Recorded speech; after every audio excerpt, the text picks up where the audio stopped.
Bonjour et bienvenue sur un nouvel épisode du podcast La Pointe. Je suis Christophe Augier, je suis en compagnie de Frédéric Durand. Bonjour Christophe, bonjour à tous. Aujourd'hui, nous avons le plaisir d'accueillir un nouvel invité. Il a fait toute sa carrière de joueur dans le nord de la France dont il est originaire. Il a toujours voulu avoir un double projet et c'est ainsi qu'il est devenu, grâce à différentes opportunités, entraîneur de water-polo. Même si ce n'était pas une évidence, il a su saisir les chances qui se sont présentées à lui. À travers ces rencontres, il a su s'alimenter pour se construire et progresser. Aujourd'hui, il revient aux affaires et ce qui l'anime le plus, c'est la transmission. On te raconte tout ça dans l'épisode, mais pas que. Allez, c'est parti!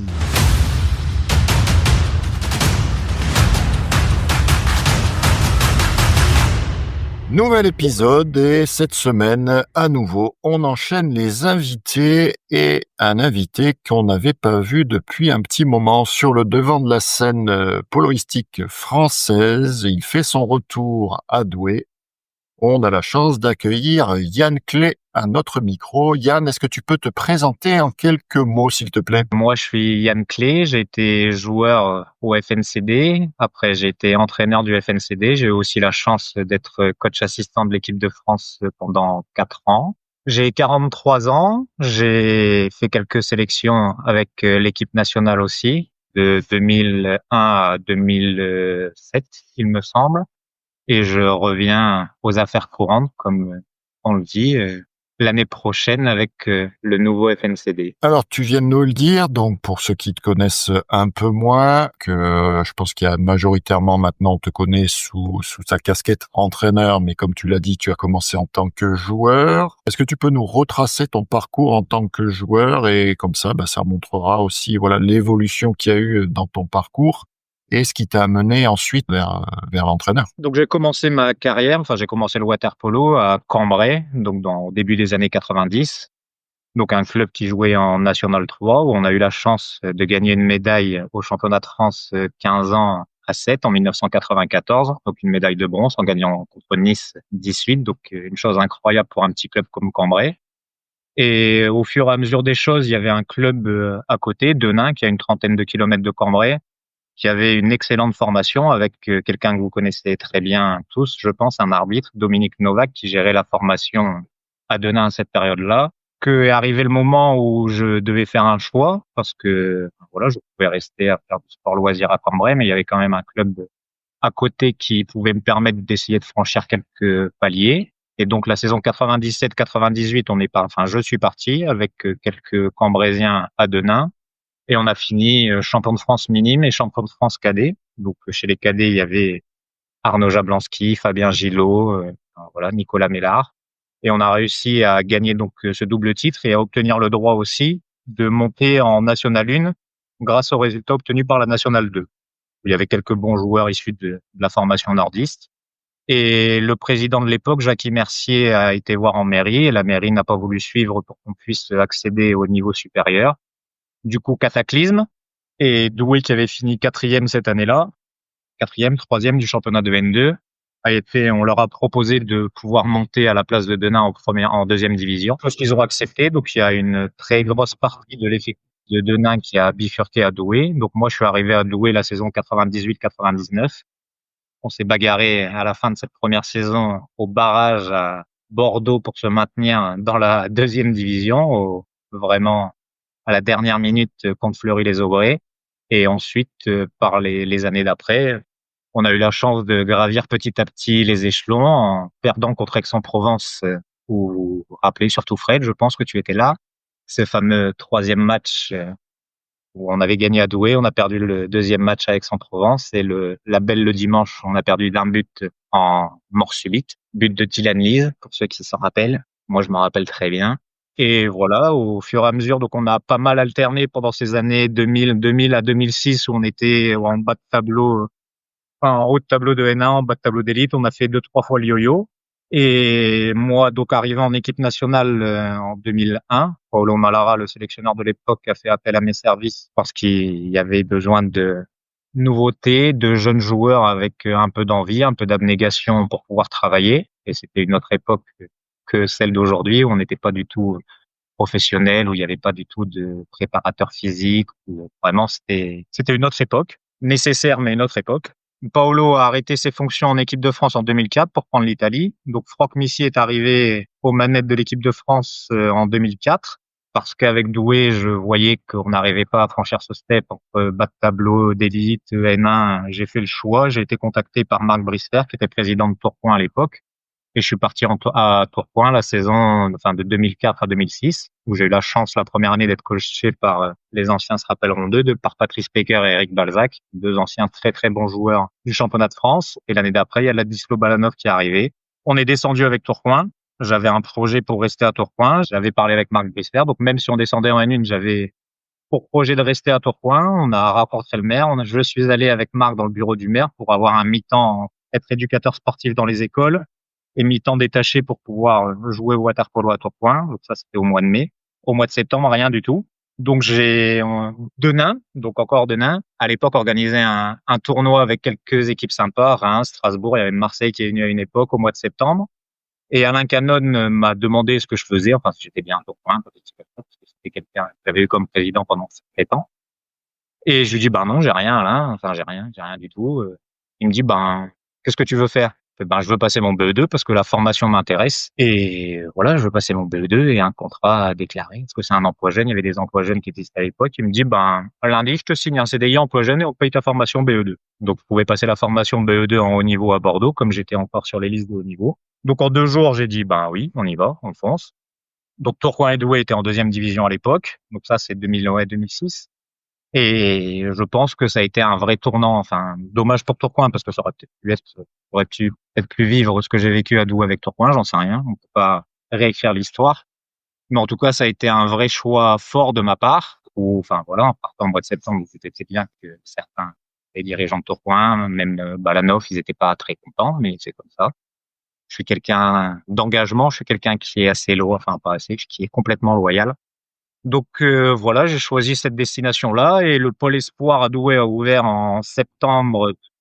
Donc j'ai pris la responsabilité du pôle espoir avec Thomas Bourdet. Donc Thomas gérait les 4e, 3e, moi gérais les 6e, 5e. Donc on a fait ça, je jouais, je m'entraînais les midis, le soir et je m'occupais du pôle espoir tous les après-midi à Douai de 15h30 à 17h30.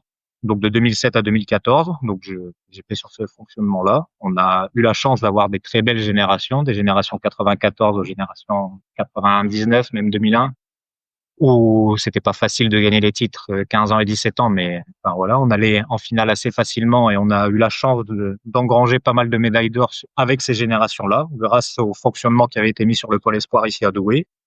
Et 2014, j'ai eu une hernie discale pendant la saison, voilà, un mauvais mouvement sur un tirage en muscu où je me suis retrouvé complètement bloqué. Donc j'ai tiré ça pendant un moment et ma femme était enceinte de mon deuxième enfant, pardon.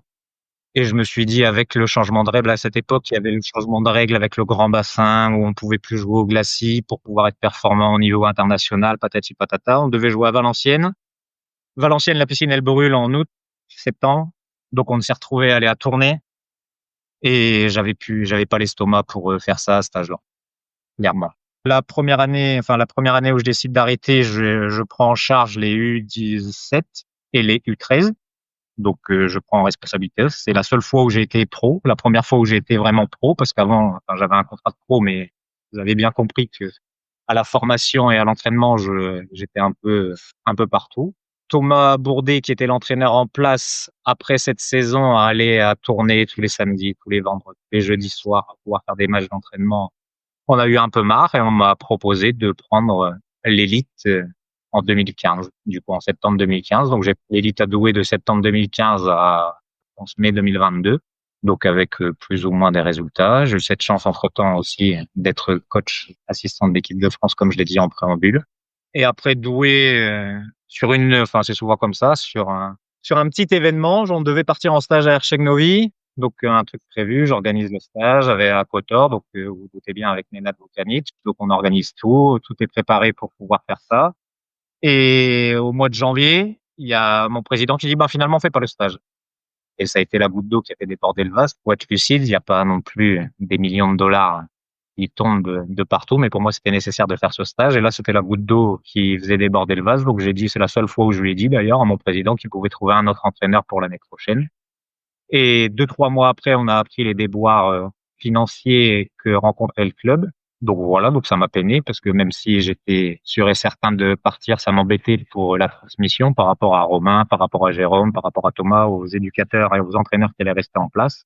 Il y a eu les histoires de nouveaux clubs, anciens clubs, voilà, ça leur appartient un peu. Et j'ai eu la chance d'être contacté par Frédéric Audon pour aller au Cercle des nageurs de Marseille pour être responsable de la formation et devenir coach assistant de Miloche. Donc, alors que j'étais jamais trop parti loin, j'ai fait ce choix de partir en famille à Marseille. Une année fantastique. Vraiment, j'ai appris énormément de choses. J'ai rencontré des gens formidables. Donc, tout se passait très bien. L'entraînement me manquait parce que je suis quelqu'un avec beaucoup d'énergie. Et l'entraînement me manquait, même si j'ai passé, je vous le répète, un temps vraiment incroyable, un temps magnifique avec toutes les personnes que j'ai pu rencontrer là-bas.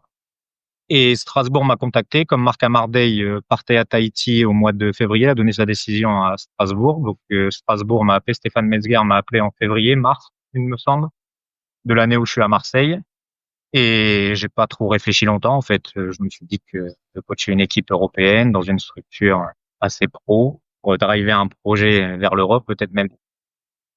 Donc voilà, donc j'ai échangé avec Paul Léchios, quelqu'un avec qui j'ai de très très bonnes relations, qui m'a ouvert sa porte quand j'avais besoin de lui, en qui j'ai une énorme confiance. Donc on a discuté, il m'a appelé dans son bureau pour qu'on puisse discuter. Il a compris ma décision. Et voilà, donc l'année dernière, Strasbourg, il y a eu quelques aléas dans ma vie personnelle qui m'ont poussé à arrêter et de faire uniquement 1 an l'année dernière. Si vous voulez, on peut rentrer dans les détails, mais je pense pas que ça soit très nécessaire. Donc là, je me suis dit que j'ai coupé complètement avec le water polo depuis jusqu'à janvier. J'ai regardé la finale des Jeux Olympiques. Je suis allé en famille voir ce Serbie-Croatie à Paris parce que mon fils est dans le water polo et que louper un événement comme ça, c'est pas possible. En fait, ça arrive une fois tous les 100 ans. Donc on a eu cette chance de vivre cette finale olympique. Et après cette finale olympique, j'ai pas regardé un seul match de water polo jusqu'en janvier. J'ai fait quelques démarches, j'ai refait mon CV, j'ai passé des entretiens d'embauche pour le Roi Merlin, pour Decathlon, pour la communauté de la Glo, etc. Pour énormément de trucs, pour pas rester non plus à ne rien faire et voir un peu ce qu'une autre vie que le water polo pourrait m'apporter, ce que je ne savais pas, que j'ai toujours eu cette chance de vivre de ma passion. En février, il y a un poste à la piscine des Glacis, que certains connaissent, la petite piscine, la pataugeoire, comme certains l'appellent, ou la fanfare et cacahuète, mettez la bronca certains soirs des années 2000. Il y a un poste de maître nageur qui se libérait au Glacis, à la piscine de Douai. Donc, j'ai postulé pour ce poste de maître nageur et j'aurais pu être maître nageur ici. Et entre-temps, il y a le nouveau club qui m'a consulté pour un peu voir, comme ils étaient déjà très bien positionnés pour monter en élite. Donc, au départ, c'était uniquement pour savoir, voilà, comment ça fonctionne, le budget, est-ce qu'il faut un médecin, un kiné, par rapport au stage, par rapport aux joueurs, etc. Et ouais, quand j'ai postulé, je pense février, tout est arrivé un peu en même temps. Et à la fin de un entretien, de cette réunion d'information, on va dire, ils m'ont demandé si ça pouvait m'intéresser. Je leur ai dit, pourquoi pas, mais qu'il y avait déjà un coach en place et qui savait très bien faire l'affaire pour l'élite. Mais ce coach en place, qui s'appelle Jérôme Nico, est maître nageur à côté. Il est détaché, mais pas énormément pour pouvoir faire l'élite l'élite, c'est chronophage quand même. Et il préférait avoir un entraîneur professionnel. Et Jérôme, de son expérience et de sa lucidité, préférait aussi repasser chez les jeunes pour être sur la base arrière pour nous amener les jeunes dans les meilleures conditions. J'ai passé l'entretien d'embauche au Glacis en mars, je pense. Donc, j'aurais pu aller, j'avais peut-être un entretien avec monsieur le maire de la ville de Douai, pardon. Et le FNCD, le nouveau FNCD, m'a fait une proposition par rapport à une proposition financière, une proposition sportive aussi, où je pouvais avoir la chance de driver un peu ce nouveau projet pour la montée en élite. Peut-être à une semaine près, j'étais maître nageur et au final, je vais me retrouver à revenir, puisque ancien club, nouveau club, pour moi, c'est le water polo à Douai. C'est mon club. C'est mes jeunes, ce que je vais coacher l'année prochaine, mes adultes maintenant. Je disais que c'était mes jeunes, mes enfants maintenant, même s'ils ont 25, 26 ans. Mais c'est quand même les nôtres, clairement. Et on va essayer de s'éclater avec ça l'année prochaine et de faire en sorte, comme on l'a fait un peu pendant une quinzaine d'années, de montrer qu'on a de la qualité, qu'on n'est pas les meilleurs, qu'on a de l'humilité, qu'on sait travailler et qu'on va peut-être réussir à embêter quelques équipes l'année prochaine. Désolé d'avoir été long. Ça change un peu parce que d'habitude c'est Frédéric qui prend la parole. Donc peut-être tu veux intervenir, Frédéric. Non, moi je voulais juste faire une petite peut-être une petite remarque. À l'époque, je suis plus vieux que vous, mais Quand on jouait dans le Nord, il y avait beaucoup, beaucoup, beaucoup de clubs. Alors, ça dira des choses à certains et rien à d'autres. Mais Grande-Synthe, Waterloo, Valenciennes, t'as dit Denain, Kievrechin, Cambrai, etc. J'en ai certainement oublié. Il y avait donc Douai, Lille, chez les garçons, Tourcoing évidemment. Il y avait un maillage fort. Même, je me rappelle quand on jouait donc en comité, les Flandres, c'était, j'ai oublié Arnes qui est toujours là. Les Flandres, c'était une terre de polo énorme. Et je trouve qu'au fur et à mesure du temps, on a perdu tous ces clubs-là et que le Nord tourne autour de peu de clubs maintenant et qu'il n'y a plus ces clubs historiques. Est-ce que tu as le même sentiment d'abord et est-ce que tu as un début d'explication à ça? J'ai complètement le même sentiment pour avoir coaché les équipes régionales jeunes, pour avoir moi joué avec les Flandres, avec le Nord-Pas-de-Calais. Et si on n'allait pas en finale, c'est un désastre en fait.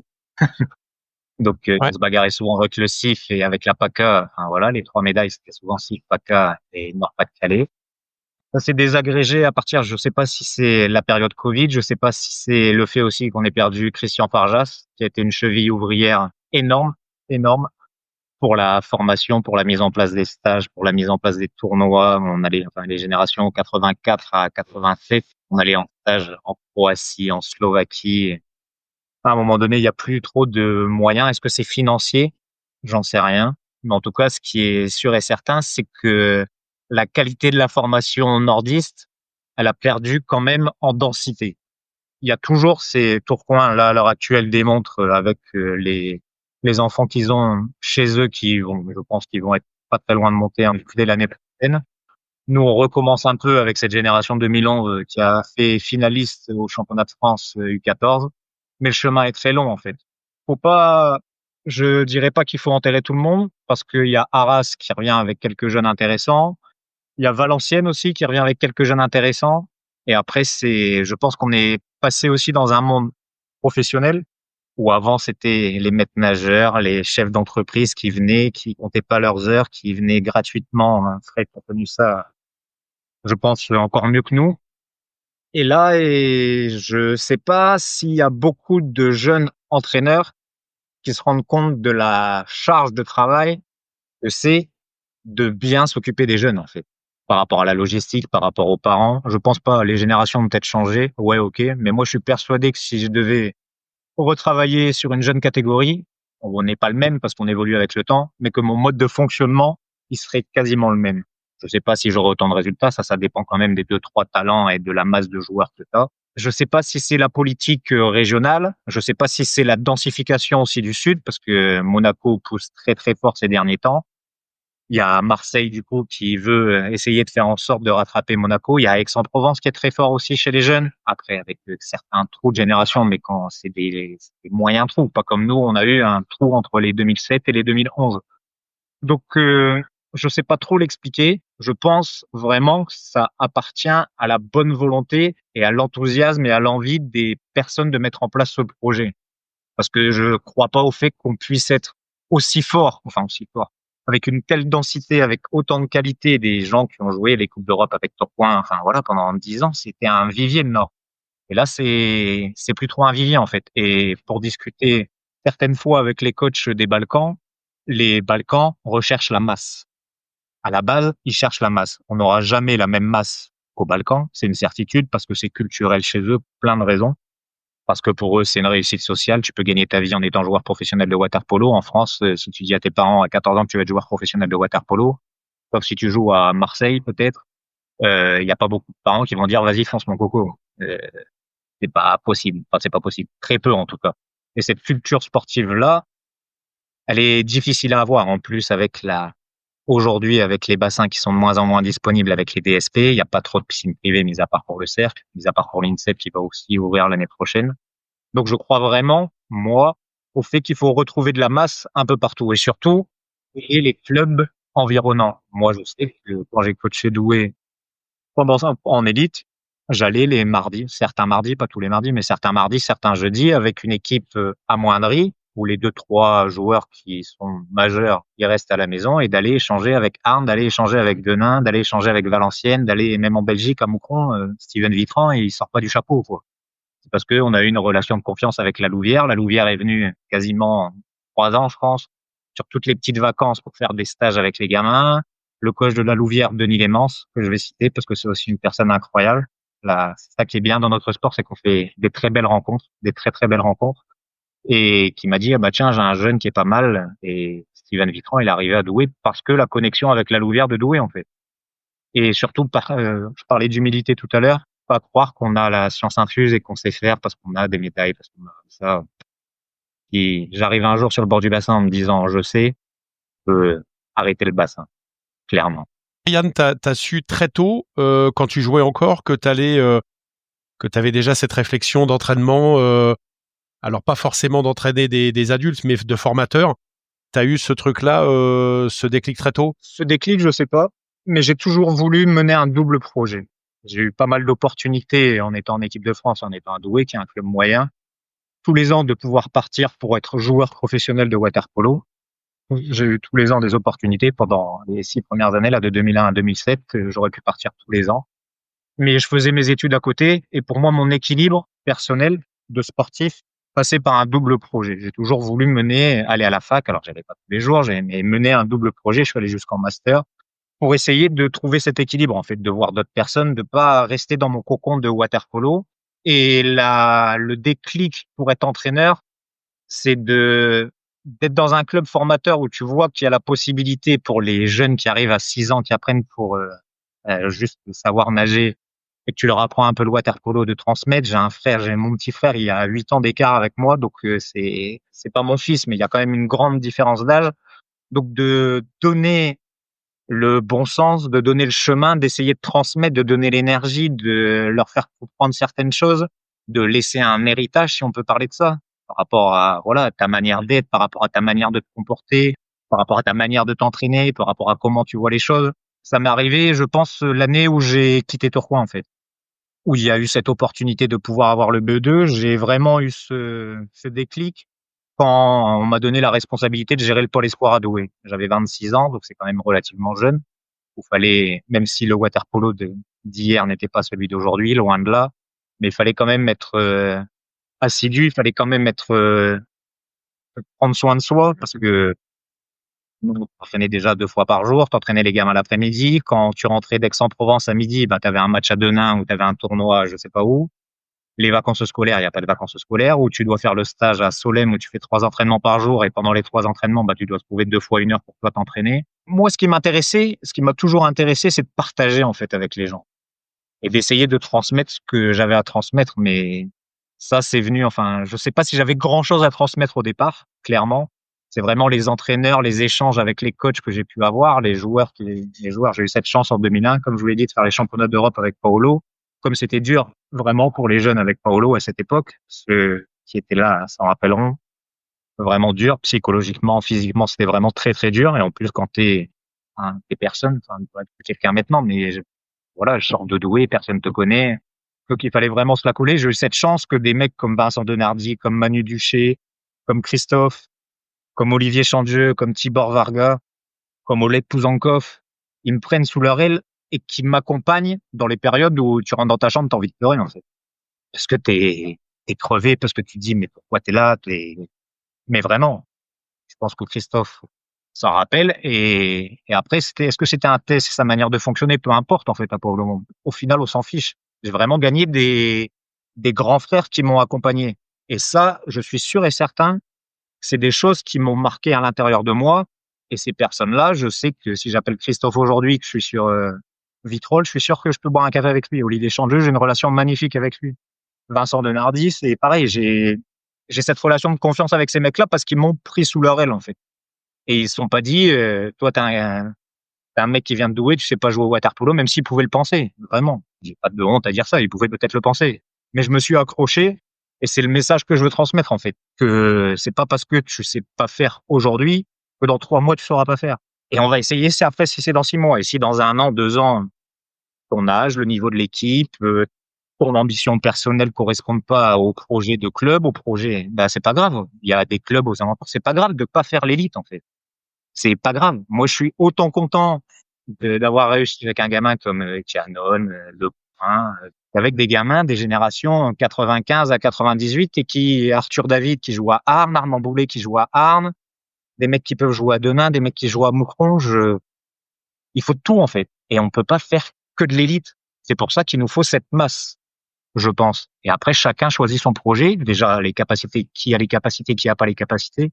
Ceux qui me disent à 14 ans, lui, il va faire, lui, il peut pas faire. Moi, je peux pas dire. Vraiment. Moi, je peux pas dire. Il y a tellement trop d'imprévisibilité, trop de choses qui peuvent se passer dans leur vie privée, dans leur vie sportive, une blessure, un truc où à 14 ans, tu voles sur l'eau et à 16 ans, ben, tu voles sur l'eau, mais parce que tu es très fort sur les bras, mais que t'as pas de jambes, ben, à 16 ans, si t'as pas de jambes, ciao. Après, pour compléter un peu, merci pour l'hommage de grand frère, on va dire, dans cette époque-là. Mais moi, je me souviens que l'arrivée des jeunes qui, en fait, c'est qu'on avait un mini-groupe. Au final, on n'était pas suffisamment, on n'était pas assez nombreux pour constituer une équipe à 13 et que l'équipe junior, puisque tu étais junior à l'époque, il y avait quelques jeunes qui avaient été identifiés et qui ont su s'accrocher. Et je pense que voilà, ça a démontré voilà une force de caractère pour la suite et que cette expérience-là, tu l'as bien illustré. Je pense que ça a construit à la fois le joueur que tu es devenu après et l'entraîneur par la suite. Ça, c'est important aussi de se rapprocher des fois des anciens et pas penser que ils sont trop anciens. Voilà, donc il y a des choses qu'on a su faire et que c'est toujours important. Donc j'espère qu'aussi nos auditeurs, à travers les interviews qu'on fait, ce qu'on peut dire, qu'il faut aussi s'appuyer sur ça pour continuer à se construire et à faire évoluer le water polo. Et pour la petite anecdote, si tu m'autorises à le dire, tu avais un surnom à l'époque en équipe de France, la frite. Ouais, j'ai trouvé ça, le gars du Nord, tout blanc, qui vient dans le Sud, puisqu'on s'entraînait à Nice. Et puis, voilà, t'as su t'accrocher, et même si c'était compliqué, c'est vrai que c'était exigeant, Paolo. Mais je pense qu'on a vécu, voilà, c'est souvent dans le water polo, ce qu'on en ressort, surtout à l'époque. Je pense que Fred le dira aussi sur d'autres temps. Mais une des plus grandes forces, je pense, du water polo et du sport en général, quand même, c'est les aventures humaines qu'on vit. Et tout ça, voilà, ça reste gravé en nous et c'est important aussi de le souligner, même si des fois, effectivement, on va pas jouer en élite, ou on a envie de s'accrocher. C'est aussi, voilà, le partage qu'on fait, les gens qu'on rencontre et comment on avance. Mais ça, je pense que c'est quelque chose qu'on peut, en tout cas dans l'essence du sport, retrouver un petit peu partout. Bon, on va dire que ça conclut un peu aussi cet épisode, même si voilà, tu as été assez prolixe sur tout ton parcours. Mais rentrer peut-être un peu plus en détail sur ton parcours d'entraîneur, puisque c'est ta vie maintenant. Et je trouve que voilà, dans ton récit, ça s'est facilement articulé. En fait, ça s'est fait tout naturellement. T'es intervenu sur les jeunes. Après, t'as eu l'opportunité du BE2 d'être là au bon moment et qu'on te propose du coup ensuite de prendre assez rapidement le pôle, plus après l'équipe 1. T'as su faire ton trou aussi là-dessus.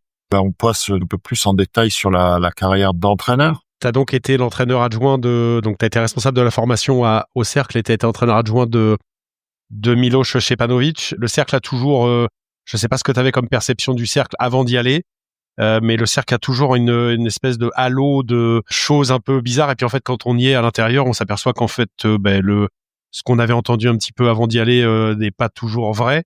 Qu'est-ce que ça t'a fait tout d'un coup de basculer dans un monde où tu te retrouves avec il y avait déjà Per Lajnović, il me semble, des Per Lajnović, des Hugo, des Thomas, enfin tous les joueurs qu'on connaît, avec un step de ce qui se fait de mieux dans le pays. Comment t'as vécu ce truc-là et qu'est-ce que t'en as retiré? J'ai eu la chance de participer déjà à quelques stages. J'ai beaucoup de connaissances quand même, des amis même qui travaillent au Cercle des nageurs, Frédéric Audon, Quentin Chipotel, Marc Renardet, même s'il n'était pas là à cette époque. Quand tu parles des grands joueurs, enfin des grands joueurs que tu as cités, comme j'ai été coach assistant de l'équipe de France dans la période 2017 à 2021, la totalité des Français, je les ai eus très souvent en tournoi, en compétition internationale. Donc avec les Français, ça s'est très très bien passé parce qu'ils, si on peut dire comme ça, ils connaissaient mon personnage en fait, ils savaient qui j'étais, ils savaient ma méthode de travail. Donc la difficulté en arrivant au Cercle, comme l'équipe était déjà constituée depuis 2-3 ans, c'était moi l'élément qui arrivait de l'extérieur en fait. Donc c'est vraiment moi qui ai dû faire ma place dans le bon sens du terme, dans un collectif et dans un staff surtout qui marchait déjà très très bien. Il y a des choses, qui n'ont pas très bien marché au début, mais il y a des personnes au Cercle, bon, comme tu dis, on a beaucoup d'a priori en parlant du Cercle. Le Cercle, c'est génial parce que quand tu as des problèmes, Il y a des personnes avec qui tu peux parler et échanger. Après, t'es pas d'accord sur tout, mais à un moment donné, voilà, c'est eux, les dirigeants, c'est eux qui décident de la trame et de l'objectif sportif et où est-ce qu'ils veulent t'emmener.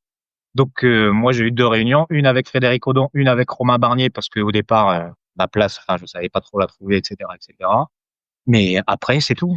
Miloche, au début, normal, il se posait des questions comme tout un chacun. Il y a un nouvel entraîneur assistant qui arrive, même si j'ai eu la chance de le voir pendant l'été à la World League. J'avais été voir la World League en 2022 à Strasbourg, où il était coach assistant du Monténégro. Donc, j'avais eu l'occasion aussi d'échanger avec lui sur exactement les missions sur lesquelles il voulait me mettre et sur lesquelles il pensait que c'était nécessaire que mon ajout puisse être un supplément pour ce club.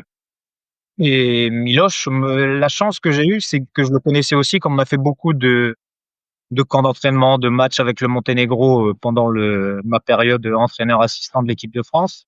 Miloche, je le connaissais déjà un peu, en fait. Donc, moi, ma place, moi, je suis arrivé, comme je dis souvent, pour travailler.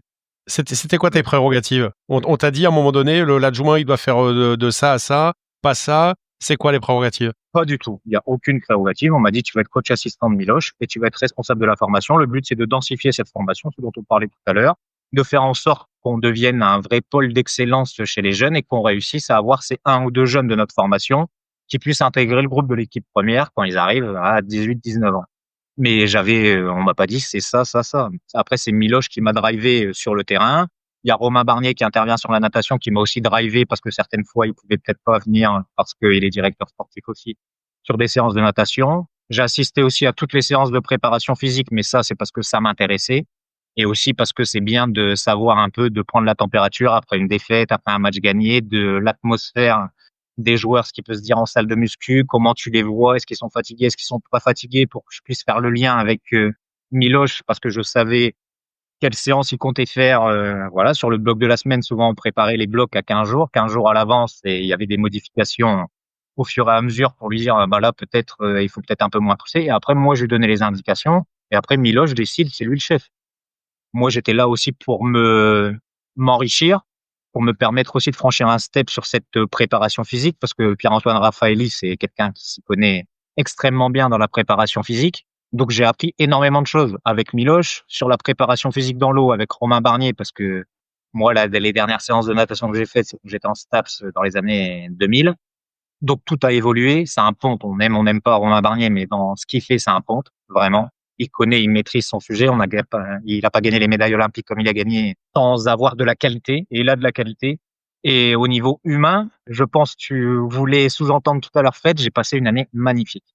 Mais vraiment magnifique.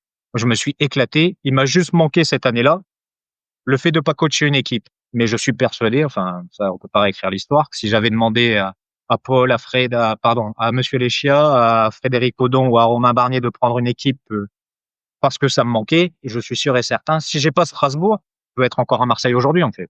J'ai vraiment passé une super année. Le truc, c'est quand même un élément déclencheur important d'avoir une équipe européenne qui me permette de pouvoir essayer de faire contender avec Marseille, de jouer les phases finales quand t'es coach principal, c'est pas pareil que quand t'es coach assistant. Si Strasbourg m'appelle pas, je pense que cette année, je peux être encore à Marseille, clairement. Est-ce que c'est le même job d'entraîner des top joueurs mondiaux et d'entraîner des joueurs en devenir? Est-ce que c'est la même façon d'aborder les choses? Enfin, moi, j'ai ma propre opinion là-dessus, mais est-ce qu'il y a une difficulté supplémentaire? Comment tu analyses ça? Une difficulté, je sais pas, mais une rigueur et un stress, ça c'est sûr et certain. C'est sûr et certain. Au début, quand je suis arrivé à Marseille, Miloche n'était pas là parce qu'ils étaient au championnat du monde, je pense. Donc, il y avait ceux qui n'étaient pas au championnat du monde. Donc, Andrija Perinovic, Ante Vukicevic, Uroš Petkovic, plus les jeunes issus de la formation à Marseille, Mike Bodega aussi qui est arrivé après, Mathias Olivan qui n'était pas parti avec l'équipe de France. Donc, les 15 premiers jours, je les ai fait seuls avec Pierre-Antoine Raffaelli, avec cette bande de 6-7 mecs. Et je pense que d'avoir fait ces 15 jours, avec ces 6-7 mecs plus les jeunes, ça m'a vraiment facilité la tâche. Vraiment. Parce que quand tu es dans un groupe restreint, c'est pas pareil que quand on a 20 et voilà. Donc, tu peux un peu cibler les personnages. Et la chance que j'ai aussi, c'est que quand tu travailles avec des champions, ils sont champions dans tout. Ils sont champions dans la mentalité, ils sont champions dans l'attitude. Donc, moi, je me suis mis une rigueur. Je suis quelqu'un d'assez rigoureux quand même, mais je me suis mis une exigence supplémentaire pour leur montrer que moi, français, parce que quand t'es français, pour eux, t'es pas grand-chose, que moi, français, je voulais leur montrer que même si j'ai pas fait grand-chose de ma vie au niveau sportif, en équipe, hein, voilà, pas grand-chose, je voulais leur montrer que je pouvais les faire travailler, que ce que je leur demandais de faire, c'était cohérent par rapport à la discipline. Et je suis un entraîneur qui aime bien varier les entraînements, qui aime bien mettre un peu d'incertitude dans ce qu'on va faire à l'entraînement et de créer pas des routines, mais des nouveaux exercices pour les faire travailler, etc. Ça, je passe énormément de temps à regarder des vidéos sur YouTube, sur le handball, sur le volley, sur énormément de trucs, vraiment, sur le football américain, sur le rugby, pour trouver des exercices que je peux mettre en corrélation avec notre activité. Pour revenir à ce fait d'entraîner des top joueurs mondiaux, internationaux, ouais, ça a pas été facile, mais je pense que à partir du moment où j'ai gagné leur respect, et je pense que le respect, je l'ai gagné au bout de 15 jours avec eux, là, les 15 jours où j'ai fait un peu un groupe allégé pendant que les autres étaient en vacances après les championnats du monde. Je pense que ça m'a été vraiment un facilitateur pour la suite de la saison. Et quand Miloš me demandait d'intervenir, voilà, sur certains thèmes au début, voilà, je lui demandais si ça correspondait à ses exercices. J'ai pas la honte de demander, moi. Quand je sais pas, je sais pas. Comme je vous ai dit tout à l'heure, le jour où j'arrive et que je sais, oui, il faut ton cadre, oui, faut faire des entraînements pour être sûr et certain, mais des fois, les entraînements que je prépare et que je mets 1 heure à faire, bah, ils sont moins bien que ceux où j'ai mis 15 minutes à griffonner sur un bout de papier, en fait. Ça arrive pas souvent, parce que quand même, il faut travailler un peu, mais il y a pas de vérité vraie, en fait. C'est beaucoup plus contraignant quand même que le rôle de simple joueur, hein. Joueur, tu fais ton entraînement, t'arrives, t'as que toi à gérer, entre guillemets. Tu fais ton entraînement, on te file un programme, tu gères rien, on te dit voilà, tu fais 10 fois 200, tu fais tes machins, c'est fini, tu prends ta serviette, tu vas à la douche. Entraîneur, ça s'arrête jamais parce que tu penses avant, tu penses après, tu penses pendant. C'est compliqué, entraîneur, hein. Non, les gens se rendent pas compte, hein. C'est pas compliqué, j'ai énormément de chance. Je vis de ma passion, en fait. Non, J'ai compliqué, je veux jamais eu dire, l'impression de travailler, donc c'est non, génial. non, c'est pas ce que je voulais dire.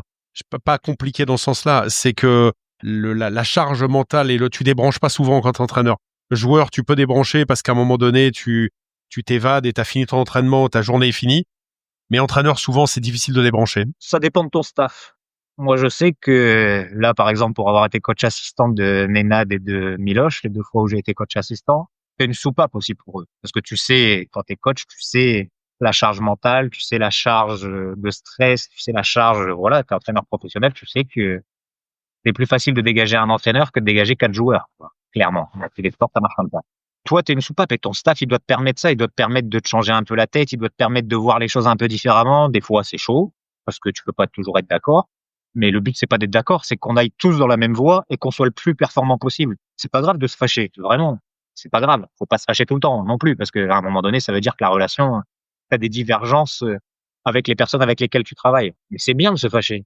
C'est pas grave. On fait la gueule une journée, après c'est bon. Ciao, et on avance. Tu t'es écouté, t'as dit ce que t'avais à dire. Je pense que c'est au plus tu restes dans un truc où tu dis pas les choses et après tu peux t'imaginer, ah bah il veut ma place, il va me mettre un coup de poignard dans le dos. Je pense qu'il faut être honnête, franc, et c'est la meilleure manière d'avancer vers l'objectif Christophe parlait d'aventure humaine tout à l'heure. Je vois pas vivre ma vie en trichant, en mentant et en essayant de faire des ronds de jambes à tout le monde alors que j'en ai pas envie, quoi. Vraiment pas. Une question, donc pour rester dans la continuité un peu de la question de Frédéric. Bon, pas comment trop l'attaquer, mais est-ce que c'est quel joueur, si tu devais donner 2, 3 noms peut-être pour pas mettre vraiment un focus sur un en particulier, mais quel joueur t'as préféré coacher dans ton histoire d'entraîneur?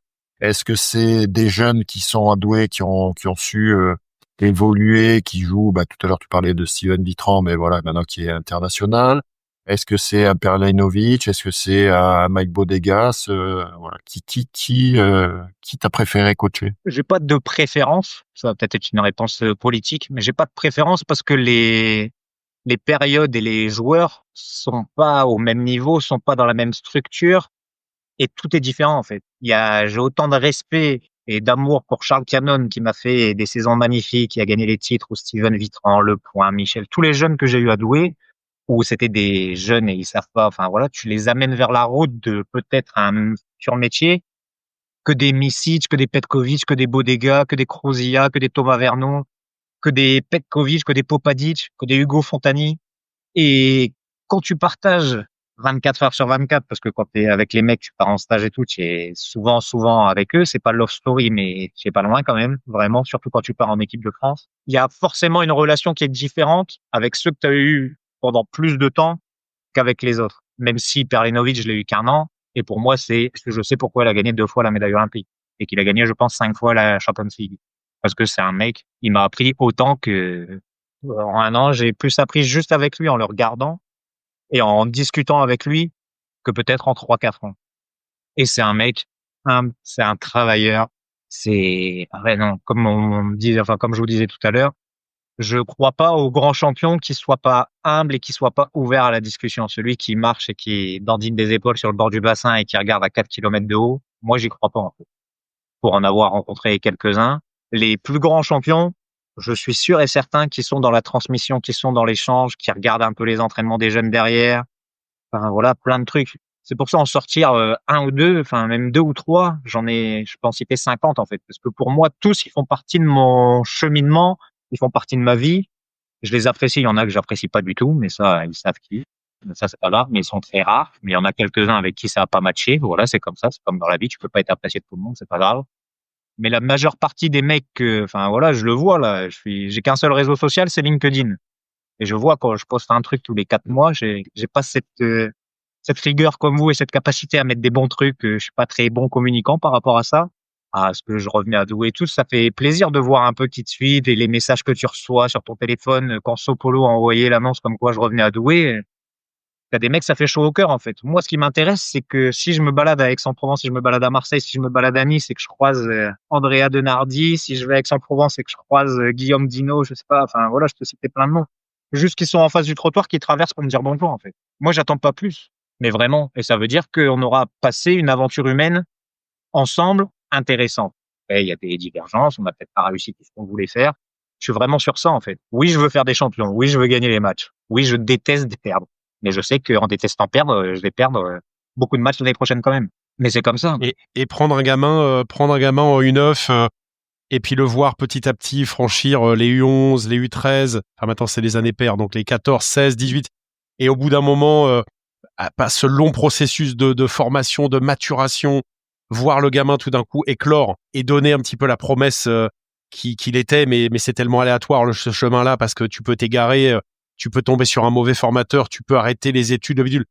Et voir finalement qu'un gamin, il arrive à éclore que tu as eu petit, ça doit être quand même quelque chose de... C'est pas la même, à mon avis, satisfaction que quand tu as un adulte qui est déjà un produit fini et que t'entraînes. Je pense que cette passion de la formation, c'est quelque chose quand même qui est différent de coacher un produit fini et un produit brut et un produit fini, c'est pas la même chose. Je pense que tu t'en rends pas, enfin, moi, au quotidien, je m'en rendais pas compte, en fait, clairement. Tu vois, tous ces jeunes que tu as eu quand ils en ont 14 ans, 15 ans et que c'est surtout sur ces années lycée où en France, on a vraiment des difficultés à trouver des moyens, trouver des leviers pour les entraîner aussi correctement que sur les années collège, vraiment. Tu t'en rends pas compte parce que naturellement, après, quand tu es coach de l'équipe première, ben, le gamin, il est meilleur que les autres, il nage plus vite, il a un truc, donc tu le fais rentrer, tu t'en rends même pas compte, en fait. C'est comme ton enfant, il fait 1m70 alors qu'il y a 4 ans, il faisait 1m20. Qui va rentrer au collège, qui va passer le brevet des collèges, qui passe au bac. C'est des trucs, c'est un peu comme les tiens. Vraiment, c'est mes enfants. Puisqu'on parle des enfants, t'as ton petit Célian qui comment ça s'appelle, qui performe, hein, qui est un bon joueur. Donc qui t'a suivi, donc corrige-moi si je me trompe, et qui a joué donc à Strasbourg quand t'étais à Strasbourg. Et là maintenant qui est à Douai, qui lui gravit les marches et qui il va peut-être un jour éclore. Donc là, t'es pas que l'entraîneur, t'es le papa entraîneur. Est-ce que ça rajoute pas une difficulté, mais comment tu le vis ça? Je le vis bien, comme je vous ai dit tout à l'heure. J'ai 8 ans d'écart avec mon petit frère et j'ai déjà dû coacher mon petit frère. J'ai déjà dû jouer avec mon petit frère. J'ai déjà dû entraîner mon frère. J'ai mis mon frère capitaine dans une période où, enfin voilà, il fallait décider et que j'ai choisi de le mettre lui capitaine et c'était le meilleur choix possible pour le club à cette période-là. Moi, j'ai eu cette chance d'avoir un parcours sportif crescendo, comme l'a dit Christophe tout à l'heure. C'est des opportunités qui me sont tombées dessus. J'ai eu cette chance d'avoir des parents qui me conduisent à Denain, qui me conduisent à Douai, qui me suivent dans ce que j'avais envie de faire. Parce que, comme on en a aussi parlé tout à l'heure, de dire je vais faire du water polo professionnel, j'ai jamais eu cette ambition-là, mais quand même, ça demande un investissement, ça demande des trajets à faire. Et j'ai eu cette chance de toucher un petit niveau avec les équipes nationales. J'ai eu de la chance de toucher un petit niveau avec le coaching à Douai, en vivant des expériences incroyables avec l'équipe de France. Donc mon fils, il travaille bien à l'école. Mon fils, il joue bien au water-polo à l'heure actuelle. Est-ce qu'à un moment donné, il fera le choix des études?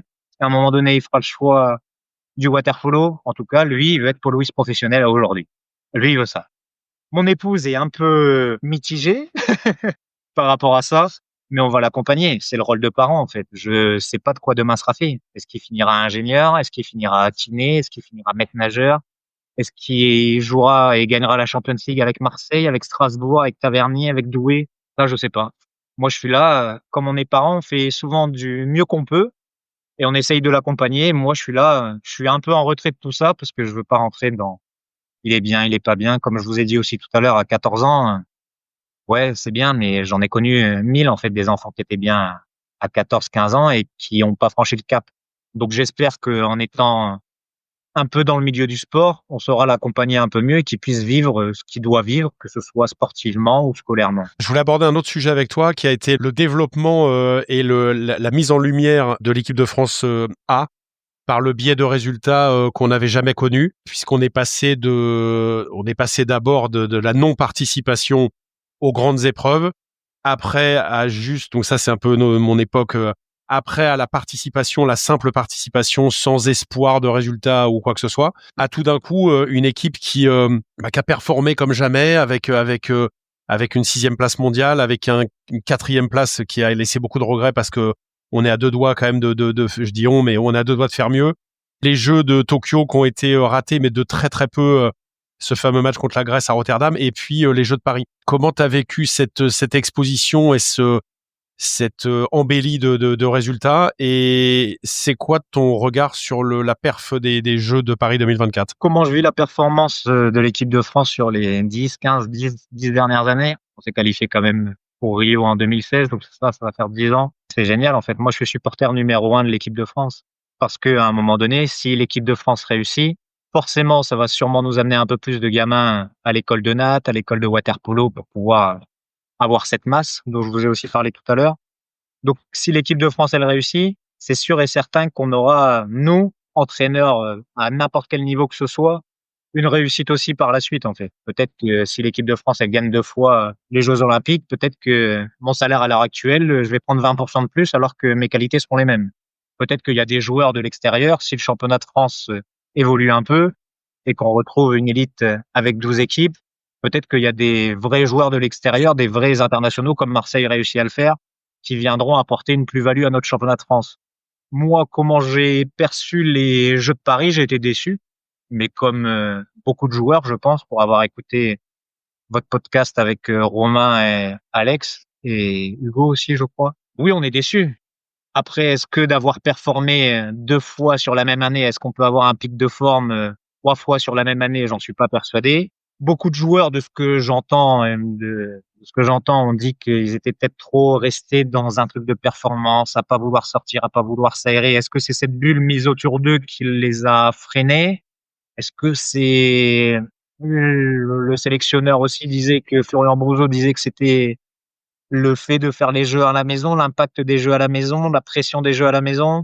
Ça, n'étant pas sélectionneur, n'ayant pas vécu au quotidien avec eux, franchement, je peux pas vraiment avoir les tenants et les aboutissants sur qu'est-ce qui a été fait à telle période dans la préparation physique, qu'est-ce qui a été dit à la vidéo, le projet général, on l'a vu, mais c'est sûr et certain qu'on a vu une équipe de France beaucoup moins pimpante que ce qu'on a vu au championnat du monde. Au championnat du monde, on aurait pu finir champion du monde, vraiment. T'as noté quand même que c'est pas la même équipe, hein?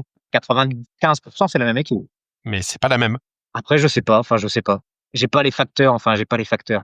Il me manque beaucoup trop d'éléments pour pouvoir juger. J'ai été déçu parce que, comme je vous l'ai dit, je suis supporter numéro 1 de l'équipe de France et j'aurais rêvé aller voir l'équipe de France en finale des Jeux Olympiques. C'est un rêve pour eux comme pour nous. De faire une médaille, c'est un rêve pour eux comme pour nous. Mais quand tu vois les Américains qui finissent 3e et que les Américains, c'était un but, tir au but, un but pour toi, un but pour eux sur les 3-4 dernières années, tu dis que le rêve, il était pas si loin que ça, quoi. Le facteur X des Jeux Olympiques, c'est l'Australie aussi. Je suis d'accord. C'est l'Australie qui aurait pu imaginer l'Australie à ce niveau-là pendant les Jeux Olympiques? Qui aurait pu imaginer que l'équipe de France se qualifie pour Rio 2016 Ben, pas moi non plus. Moi, je voyais les Russes. Qui Voilà.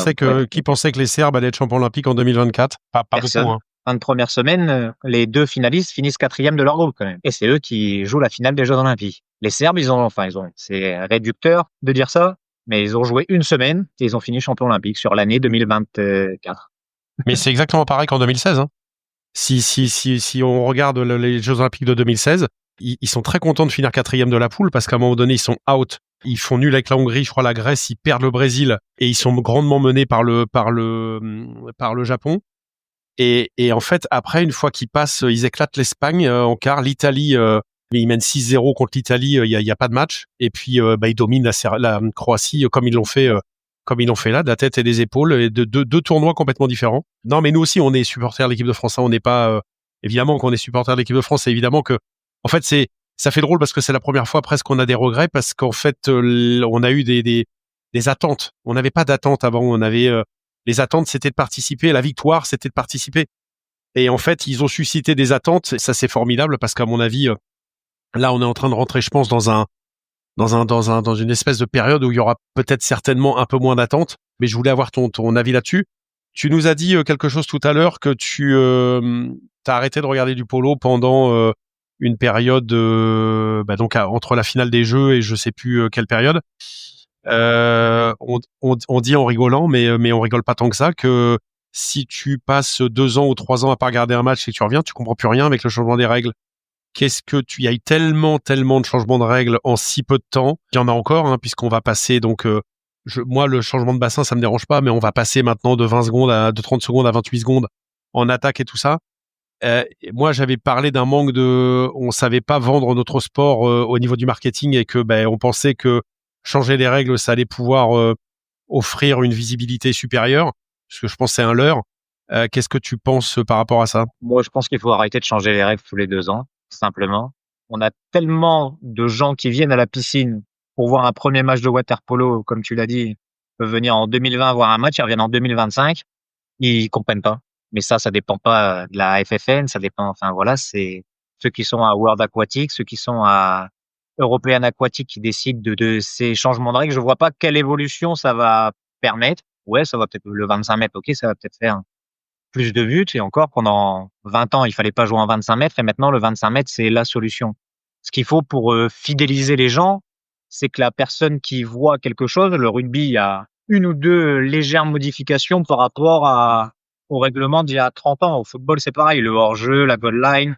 Voilà, c'est des artifices technologiques.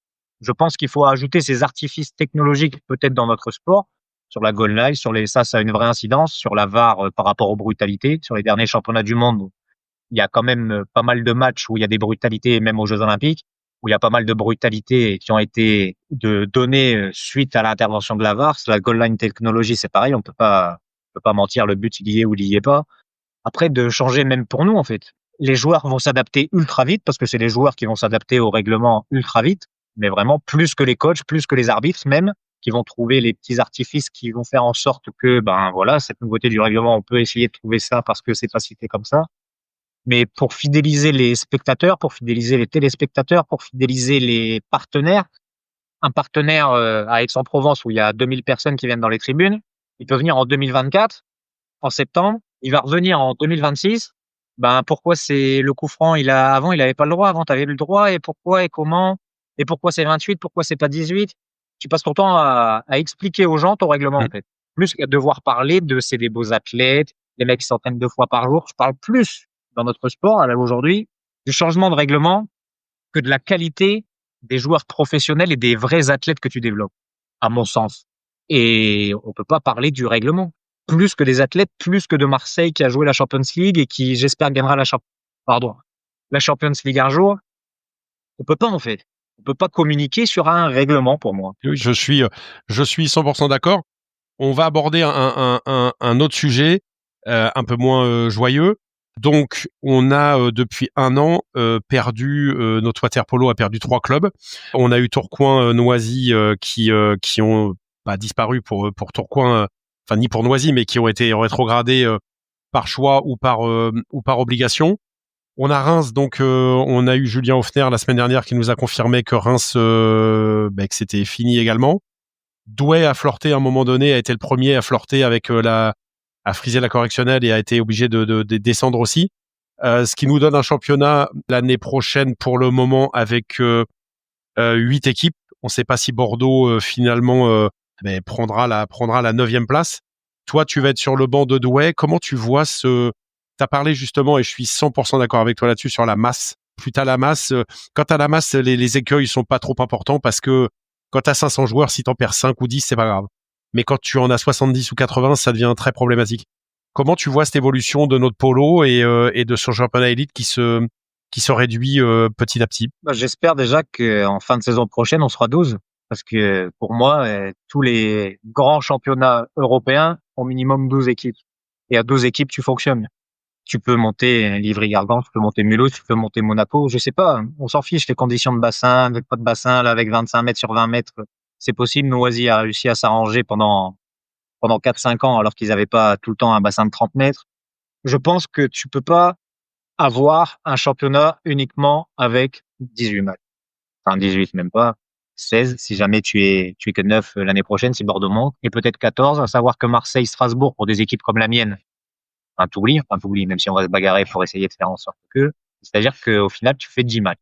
Et tu peux pas progresser, tu peux pas attacher, je parlais du sponsoring, je parlais de la manne financière privée qui peut arriver pour développer ton sport. 5 matchs à la maison, allez, 6 matchs à la maison, tu peux pas faire grand chose. Il faut fidéliser le client, il faut fidéliser les partenaires, il faut faire en sorte que les gens aient envie de venir te voir jouer, et que pour les équipes, Marseille est favorable. Je pense pas trahir la parole de Frédéric Audon, mais Marseille, si on est 12 demain, Marseille est les premiers contents, en fait. Ils ont tellement une masse de joueurs derrière, ils vont monter en N1, là, avec leur équipe qui vont monter en N1, ils vont peut-être même monter en élite avec les qu'ils ont derrière. Donc, s'il y a 12 équipes, ça lui permet un turnover beaucoup plus important avec les matchs de Champions League. Entre-temps, avec les étrangers qui peuvent partir avec les sélections nationales, les Français qui partent avec les sélections nationales.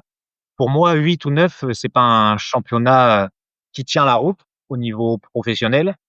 Je pense qu'en plus, tu dois te bagarrer pour essayer de faire en sorte d'arriver à maintenir les joueurs en forme, mais avec 8 matchs entre septembre et fin novembre, 3 mois de trêve, 2 mois de trêve, franchement, c'est ultra, ultra compliqué quand t'as pas la chance d'avoir des étrangers ou des Français qui sont internationaux qui s'en vont. Enfin voilà, faut être riche quand même. Pour les clubs comme Taverny, pour les clubs comme Nice, pour les clubs comme Sète, pour les clubs comme Montpellier, où il y a pas beaucoup, donc c'est-à-dire les 3/4 de quand même des équipes qui composent ton championnat.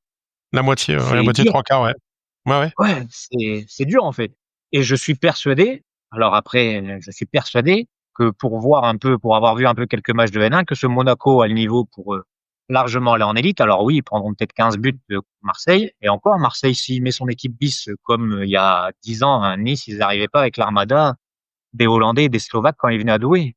Marseille, quand ils avaient comment il s'appelle, Stratan et Garbuzov, ils se déplaçaient peut-être pas à Douai, mais ils avaient tellement de joueurs derrière pour leur donner du temps de jeu pour gagner le petit poussé. Enfin voilà, où les petits clubs, c'est pas péjoratif de dire les petits clubs, hein, c'est les clubs formateurs, c'est pas péjoratif, vraiment pas. Mais les clubs qui n'ont pas la structure pour pouvoir être professionnels et pouvoir se développer et jouer la Champions League à niveau de Marseille, à niveau de Strasbourg, à niveau de Aix-en-Provence, bah c'est pas grave. Mais ce qu'il faut, c'est de la densité. Enfin, oui. 12 pour moi, c'est le minimum. 12, un championnat à 12, ce serait parfait. Après, il y a des clubs qui ont pas envie parce qu'ils se disent ils vont prendre des caisses. Et moi, je trouve aussi que, justement, quand je te parlais tout à l'heure du début, les années 80, 90, tout ça, où il y avait des comme tu dis, des clubs dits petits, donc sans être péjoratif, mais qui travaillaient pas mal et qui permettaient de sortir je peux t'en citer plein. Tu parlais de Vincent Denardi, il vient des Chirolles. Marc Christiens, il vient de Waterloo. Gilles Madelena, il vient de Coutances. Moi, je venais du Havre. Il y avait plein de petits clubs comme ça. Et j'ai l'impression quand même qu'on a perdu en qualité de formation dans ces petits clubs. Je vois des fois des matchs de N3, voire de N2, où ça joue quand même. C'est assez. Je trouve que c'est plus poussif quand même qu'à l'époque. Et en fait, effectivement, plus ton socle est large, plus ce que tu as en haut sera performant. Et je suis un peu inquiet par rapport à cette massification, comme tu dis, qui est, je sais pas si on perd pas, on n'est pas en train de perdre un peu des pratiquants. Je suis pas sûr que le nombre de licenciés soit le même qu'avant. Je pense qu'il y a moins de licenciés water polo qu'il y a dans les années 90. Il y a moins de densification, de densité. Ça, j'en suis sûr. Possible. Alors, est-ce que aussi l'obligation de jouer en grand bassin Donc, bah, t'avais des terres de polo, Saint-Jean-d'Angély, tu peux pas dire à un moment donné une ville de 8000 habitants, bah les gars, c'est soit vous mettez, je sais pas combien ça coûte de construire un bassin olympique, mais tu peux pas construire un bassin olympique pour des petites villes comme ça. Et donc, Saint-Jean, qui était une terre riche, a disparu, enfin est toujours là, mais a disparu quand même petit à petit. Ne forme plus les joueurs qu'il formait avant, ça c'est sûr. Givors, des clubs comme ça qui étaient difficiles à jouer à Givors. Maintenant tu leur dis, voilà, l'élite c'est fermé les gars, donc il y aura plus d'élite. Il y en a d'autres, hein, je cite que ces deux-là, mais je trouve que la qualité de formation globale était, il y avait plus de densité en tout cas, je pense avant. C'est possible. Ça peut revient peut-être au sujet de la formation tout à l'heure, enfin la formation des jeunes, la formation des entraîneurs, des mecs qui ont vraiment envie, comme tu es arrivé dans un cursus professionnel où les jeunes peut-être ils veulent 2000 euros pour passer leur temps à entraîner, mais que non en fait. Et peut-être aussi de l'autre côté certains clubs qui proposent 3 paquets de chips et un paquet de noix de cajou pour entraîner et qui prennent les jeunes aussi, enfin les jeunes ou les entraîneurs par-dessus la jambe. Je sais pas s'il y a un, mais je sais pas, je suis sûr même qu'il faut un équilibre à trouver entre ça par rapport au poste d'entraîneur. Et tu parlais tout à l'heure des clubs qui ont eu des difficultés financières. Moi, je comprends pas non plus pourquoi il n'y a pas une DNCG qui est mise en place pour valider l'ensemble des budgets des clubs toute la saison, en fait. Alors, on n'est peut-être pas un sport pro, mais là, que j'ai lu hier, même Lyon, un club historique de football, ils sont peut-être relégués. Je pense que ça va s'arranger et qu'ils ne seront pas relégués. Mais quand même, premier passage devant la DNCG. Je suis quelqu'un d'assez positif. Donc, je pense qu'ils vont y arriver. Mais tu imagines, même à ce niveau-là, mais tu passes quand même devant le gendarme financier du football. Non, mais Yann, là, on parle de 500 millions de trous. Hein. 500 millions. Donc, à un moment donné, il y a des trous. J'avais dit ça quand on parlait de Tourcoing. Il y a des trous desquels tu ne sors plus parce qu'ils sont trop profonds. 1 million d'euros au polo, c'est peut-être 500 millions d'euros au foot. On va pas faire le sujet sur Lyon, mais je doute que Lyon s'en sorte. Bordeaux s'en est pas sorti. Je vois pas pourquoi Lyon s'en sortirait. 500 millions, c'est abyssal. Comment t'en arrives là? Donc, je trouvais qu'en tout cas, pour en revenir à ce que je te disais au niveau de la densité, il faut qu'on ait beaucoup de clubs en N3, beaucoup de clubs en N2, beaucoup de clubs en N1 qui soient vraiment l'antichambre de ce truc-là. Et je trouve qu'on souffre un petit peu de niveau au niveau des petites divisions. Pour avoir vu quelques matchs de N1, il y a des clubs où c'est vraiment difficile de pouvoir exister. On est d'accord. Alors, moi, je voudrais compléter quand même un peu. C'est vrai qu'on a beaucoup parlé de la disparition des clubs. Là, on vient de parler de Lyon. Mais c'est quand même un mal qui touche beaucoup de sports et chaque jour, presque, on a des affaires de clubs qui se réengagent pas dans des championnats de haut niveau. Que ça soit dans plein de sports. Hein, là, en basket féminin, il y a 2 clubs, Tarbes, l'Asvel féminin en basket, ouais aussi, voilà, c'est ça. En volleyball, que ça soit masculin ou féminin, des clubs qui sont en grosse difficulté. Au foot, on vient de le dire, on avait parlé de Reims, Reims en foot aussi, ça va pas très bien. Pas mal de clubs, même, moi j'avais discuté, je crois qu'on avait dit déjà dans un épisode, mais à quelqu'un que je connais qui est un peu dans le milieu du football, en district, et il disait qu'il y avait quand même un certain nombre de clubs, même de Ligue 1 qui vont pas bien du tout. Donc je pense qu'il y a un vrai problème sur notre modèle économique, je dirais, à travers le sport. Là, je sais qu'il y avait une discussion à un moment aussi sur créer une NBA Europe avec une ligue fermée, etc. Et les clubs, les gros clubs européens, Real de Madrid, Barcelone, tout ça. En fait, refusent parce que bon, ils vont perdre le contrôle. Mais disons que ça, c'est un autre modèle. Et je pense que voilà, il y a des questions vraiment profondes à se poser sur les modèles économiques du sport et du sport français en particulier. Donc c'est vrai que nous, ça nous affecte beaucoup plus parce que c'est notre sport. Le water polo, c'est notre sport. Mais je pense que si on regarde un petit peu autour, on n'est pas les seuls. Et je pense que tous les amoureux de ces sports-là aussi doivent partager la même chose. Et que c'est vrai que c'est peut-être multiplié parce que c'est compliqué dans tous ces clubs et dans tous ces sports. Je voudrais rebondir moi aussi sur la période de Douai et puis même peut-être aussi encore une petite parenthèse encore un petit peu avant, c'est comment on va dire le petit entraîneur de Douai qui était joueur à Douai, bon qui a fait quelques sélections nationales, du coup est appelé pour être assistant coach aussi sur l'équipe nationale A avec Nedad Voukani. Au mois de septembre, je pense 2017, il y a Florian Brouzot qui était directeur des équipes de France de water polo, qui me dit, je suis à la Fédé avec Nenad Vukanic, ça va être lui le futur coach de l'équipe de France. Et garde ton téléphone ouvert et il va t'appeler. Ok, voilà, on jouait Marseille le soir, je me rappelle très bien, c'est septembre 2017, on joue Marseille le soir à Sourcéane. Ok, donc je raccroche, il y a un numéro 01 qui m'appelle, voilà, de Paris, donc je me doute que c'est lui en début d'après-midi. Donc je le connaissais un peu parce que Nenad a fait la formation à Marseille, donc pendant 5 ans, je pense, 5 ans, 6 ans. Et comme avec les jeunes de Douai, on y allait pour faire la Pépito Cup, il y avait un très bon tournoi organisé au mois de mai, juin sur Marseille avec les jeunes. Donc on faisait souvent une semaine de stage là-bas et on participait au tournoi derrière sur Marseille. Donc grâce à Olivier Chandieu qui m'a ouvert les portes encore une fois du Cercle des nageurs de Marseille à cette période-là, Marc Galli et Marc Rosilla aussi, qui m'ont permis de vivre cette expérience-là dans des très belles conditions. Et donc je le connaissais un peu, Nenad, mais sans plus. Et donc il m'appelle, il me dit voilà, je vais devenir sélectionneur de l'équipe de France. Est-ce que tu veux être mon adjoint? Mon adjoint, c'est-à-dire, je comprends pas. Bah ouais, enfin voilà, on m'a donné une liste de noms et c'est toi que j'appelle. Je veux savoir si t'es prêt à me suivre. Donc il m'explique son projet, patati patata. Donc je lui dis laisse-moi la soirée, j'en parle à ma femme parce que j'étais père de famille, ça demande une organisation par rapport à la logistique quand même, de garde de Célien, mon premier, de ma femme, son boulot à l'époque. Je lui dis je te donne une réponse demain. Je suis pas du genre à trop tergiverser, donc je lui dis t'appelles demain et je te confirme, mais pars du principe que pour moi je suis partant. C'est bon, maintenant il faut que je vois la logistique et je te confirme demain si c'est bon quoi. J'ai une femme adorable, magnifique par rapport à ça, qui m'a soutenu à 200% dans le projet. Même si ça a été difficile pour elle, parce que voilà, c'est pas facile quand t'as un mec qui est là et qui doit s'en aller finalement 150 jours de l'année à droite à gauche pour gérer le foyer. Donc elle a répondu présente, elle m'a laissé cette opportunité de pouvoir vivre de ma passion et encore plus, parce que voilà, coacher, même si c'est que coach assistant, tu coaches l'équipe de France, t'es avec l'équipe de France, tu fais les compétitions avec elle. Et voilà, tout simplement, un coup de téléphone et premier stage à l'INSEP, un peu de test, voilà, bonjour, bonsoir. Tiens, tu vas faire les passes. Tiens, aujourd'hui, c'est toi qui fais les passes. Ah, ok, d'accord. Donc, ils voient comment tu réagis. Ils sont très, très bons pour ça, les Monténégrins. Ils te laissent vraiment l'équipe à driver. Voilà, ils te donnent un thème et tu drives l'équipe. Ils observent, ils sont à côté, ils font les exercices de pointe. Et après, une fois que tu as répondu présent sur les 3-4 premières fois, après, c'est parti, quoi. Et comme je disais tout à l'heure, tu vis Secret Story avec lui 24/24 parce que tu as un rôle pas de conseil, mais tu dois être un peu le petit oiseau de mauvais augure. Tu lui dis, faut pas faire ci, tu fais pas ça.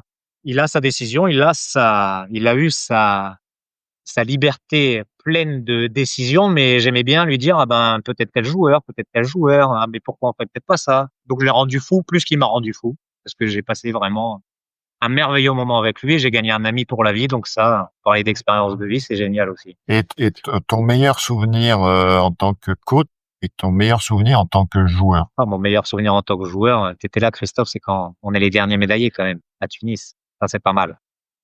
Ça, c'est pas mal. La dernière médaille de l'équipe de France à Tunis, ça, c'est pas mal pour tout. Pour tout, en fait, pour tous ces Jeux Med à Tunis, de décorum, World Trade Center. Je pense que tu te rappelles aussi bien que moi d'avoir vu World Trade Center ce 11 septembre 2001 à la télé, où on savait plus, on était dans le village olympique et on savait pas quoi faire, en fait. On savait pas. Vraiment, on pensait que c'était un film. J'étais dans la chambre avec Aurélien Cousin, que vous avez eu, Frédéric Audon et Mathieu Pesson, pardon. On a allumé la télé, qu'on a vu, on pensait que c'était un film, en fait, à la télé. On s'est pas rendu compte. Bon, bref. Donc, cette médaille-là, la médaille avec Douai aussi, parce qu'on a eu cette chance avec Douai de finir 3e des championnats en 2010. Donc ça, en tant que sportif, c'est ma meilleure. En tant que coach, c'est la pire et la meilleure en même temps. Je pense que c'est la défaite contre la Grèce au tir au but à Rotterdam. C'est la pire et la meilleure. Et chez les jeunes, c'est quand on a réussi avec mon ami Romain Arissaf à gagner la Coupe de France des Ligues avec les 2001 à Mulhouse contre la PACA. Et c'était une formule de poule, donc on avait joué la PACA le lundi. Donc la génération 2001-2002, donc avec Thomas Verneau à la PACA. Donc pour vous dire que c'était vraiment des Aixois, les Nisseron, Martin Launay, des mecs pétris de talent. On les a joués le lundi en match de poule, on a fait 17-8 et on les a gagnés 12-10 en finale. Personne n'y croyait, c'était incroyable. Ça, c'est le plus gros hold-up vraiment de ma vie chez les jeunes, vraiment. Et avec les grands, c'est l'équipe de France, c'est sûr. Ce fameux match contre la Grèce où on gagne 18 et revient à 10-10 Voilà. Et on perd au tir au but. C'est le pire et le meilleur, en fait. Pour le partage, pour les mecs qui étaient là avec nous, pour plein de choses, en fait, parce qu'on a rêvé. C'est sûr. On gagne ce match, on va aux Jeux Olympiques. C'est, comme je disais, c'est facile de réécrire l'histoire. Peu importe qui arrivait derrière, on aurait été à Tokyo. C'est sûr. Ce match-là, corrige-moi si je me trompe, ce match-là, il est pas qualificatif, hein. C'est un quart de Non. finale. Non. Ouais, c'est pas un quart de finale. Ouais, enfin, en gros, derrière, on rencontrait la Russie, la Croatie ou Oh, le la Croatie. Monténégro. Ok. C'était Ouais, c'est ça. Oui, il y a eu Russie-Croatie au penalty.